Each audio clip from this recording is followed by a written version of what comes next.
Frozen movie storybook. When Princess Elsa and Princess Anna of Arendelle were little girls, they were the best of friends. Anna was one of the only people who knew Elsa's secret. Elsa had the power to make snow and ice with just her hands. One night, Elsa filled an empty ballroom with snow. The sisters played together, building a snowman, sledding, and ice skating. But as they played, Elsa lost control. She accidentally hit Anna with a blast of icy magic. Anna was badly hurt, so her parents went to the ancient mountain trolls for help. There, a wise old troll told them that Anna could be saved. She was lucky to have been hit in the head, not the heart. Even though Anna got better, her parents worried that people would fear Elsa's powers. To keep her gift a secret, they surrounded the castle with walls and never let anyone inside. But whenever Elsa had strong feelings, the magic still spilled out. Elsa didn't want to hurt her sister again, so she never played with Anna. Anna felt very lonely. Even after their parents were lost in a storm at sea, the sisters didn't spend any time together. Years later, it was time for Elsa to become Queen of Arendelle. For just that day, the castle gates were opened. Hundreds of people attended the crowning ceremony. Elsa worked hard to hide her feelings and her powers. Anna loved meeting all the new people. "I wish it could be like this all the time," she said. "Me too," Elsa agreed. At the coronation ball, Anna danced with handsome Prince Hans from the Southern Isles. He made her heart flutter. It seemed like they had everything in common. Because the gates were open for just one day, Hans and Anna knew that was their only chance to be together. "Can I say something crazy?" he asked. "Will you marry me?" "Yes," said Anna.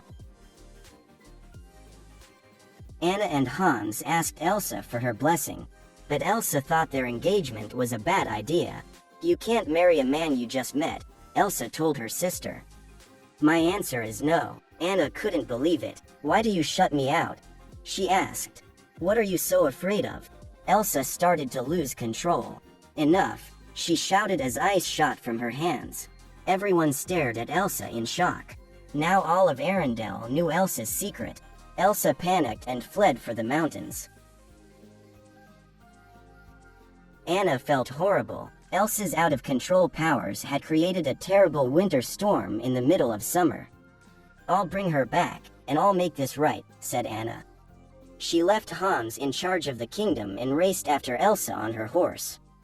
But as Anna rode through the fierce wind, her horse threw her into the snow and ran off back to Arendelle. Luckily, Anna met an ice harvester named Kristoff and his reindeer friend Sven. She asked them for help. "I know how to stop this winter," she told them. Together they set off to look for Elsa.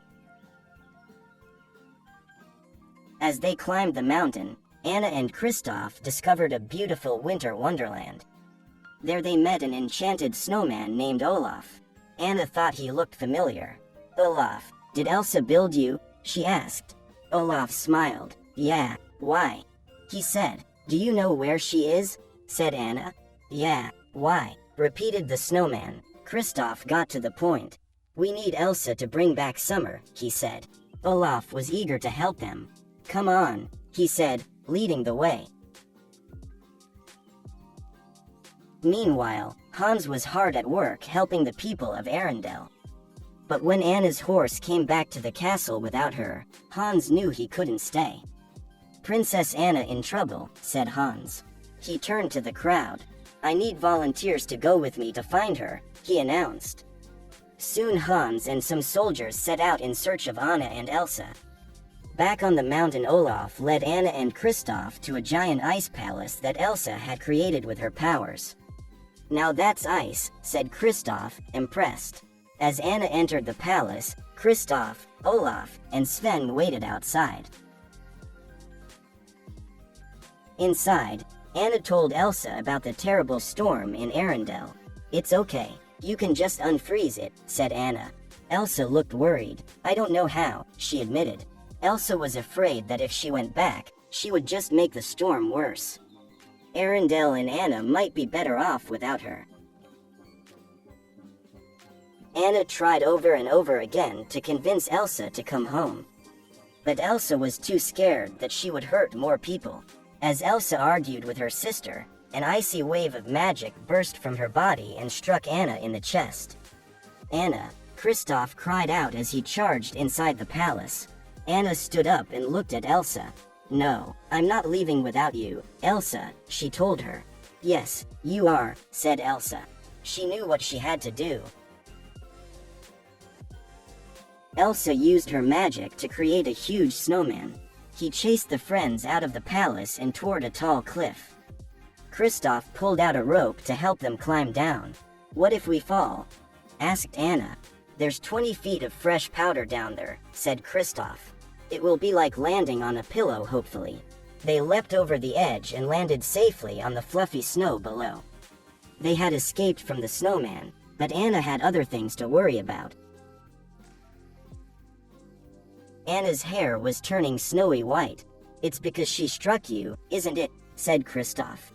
Right away, he brought Anna to the trolls, hoping they could help. One troll told them that Elsa's icy magic had struck Anna's heart. If the magic was not reversed, Anna would soon be frozen solid. Only an act of true love could thaw a frozen heart. Anna knew she loved Hans, maybe a kiss from him would work.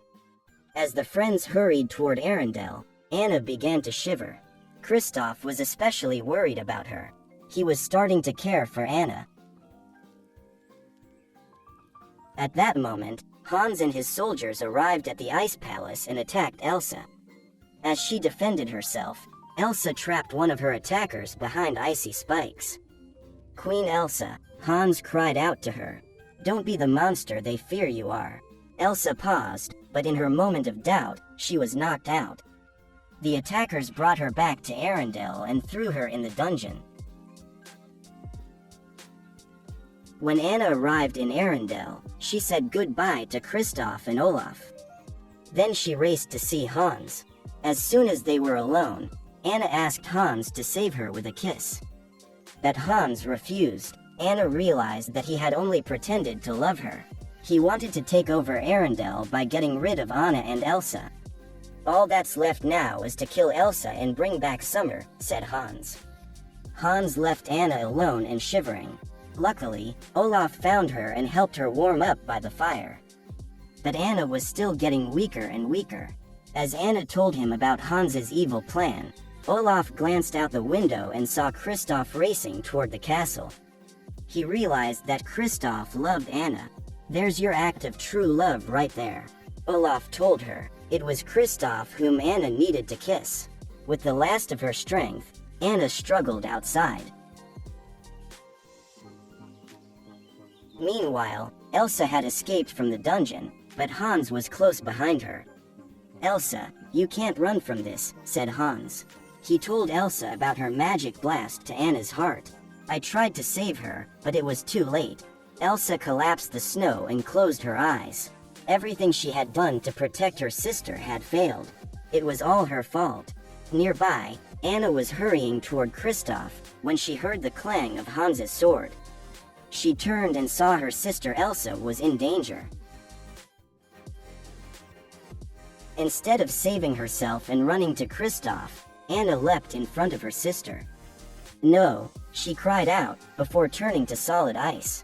As Hans swung his sword, it shattered against Anna's frozen body. "Oh, Anna, no, please, no," said Elsa, clutching her sister. Suddenly, Anna began to thaw. Her arms, warm again, reached around Elsa, and the two sisters hugged. As Olaf watched them, he remembered what the wise old troll had said: "An act of true love will thaw a frozen heart." Anna's love for Elsa had saved them in the kingdom. Soon the two sisters were best friends again, and summer had returned to Arendelle. Elsa even made Olaf a little snow cloud to keep him from melting. One day, Elsa had a surprise for Anna. The castle gates were wide open. "We are never closing them again," she said. The sisters smiled at each other. Now everything was the way it was supposed to be.